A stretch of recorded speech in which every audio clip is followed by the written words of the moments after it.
राय साहब, जहांगीर खान तरीन साहब से आपके बड़ी अच्छे ताल्लुकात हैं, अलीम खान साहब हैं। आपकी नज़र में जहांगीर तरीन साहब से इख्तलाफात और अलीम खान साहब से किस वजह पे हुए? यही मामला पोस्टिंग ट्रांसफर?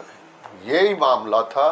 और खान साहब जो हैं, इन दोनों से असल में खान साहब की बेगम साहिबा सख्त नाराज थी। अच्छा। अलीम खान से भी और जहांगीर तरीन साहब से भी, और उन्होंने इनके खिलाफ साजिश करके इनको खान साहब से दूर कराया। और उनका बहुत अहम रोल था। उन्होंने किसी जगह कहा भी था कि मैंने इनको पार्टी में रहने नहीं देना, दोनों को।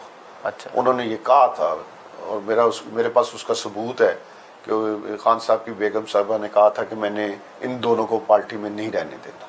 अच्छा। और अलीम खान साहब क्योंकि बुज़दार की मुखालफत करते थे, तो इसलिए फिर बुज़दार बेगम साहिबा का फेवरेट था, तो इसलिए फिर उन्होंने अलीम खान के खिलाफ ये सारी साजिशें तैयार की।